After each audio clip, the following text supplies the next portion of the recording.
রাসূল সাল্লাল্লাহু আলাইহি ওয়াসাল্লাম বলেছেন,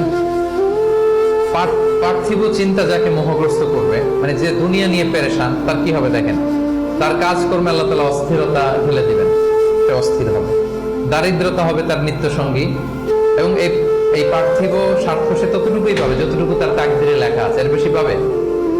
অস্থির যদি হন, আপনি পেরেশান হন, যত পেরেশান হন, আপনার তাকদীরে যা লেখা তার চেয়ে 1 ইঞ্চিও বেশি পাওয়া যাবে নাকি? যাবে না। আর যার উদ্দেশ্য হবে আখিরাত, আল্লাহ তার সবকিছু স্মুথ করে দেবেন, সুবহানাল্লাহ।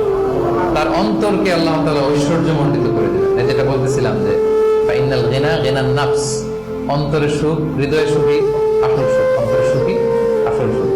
এবং দুনিয়া স্বয়ং তার সামনে এসে হাজির হবে। তার চিন্তা হচ্ছে আখিরাত নিয়ে, দুনিয়া আপনাতে এসে ধরা দিবে। এই জন্য হৃদয়ের সুখটা, এটা যে আসল সুখ, এটা যেন আমরা ফিল করি, এটা এনশিওর করার ট্রাই করতে হবে।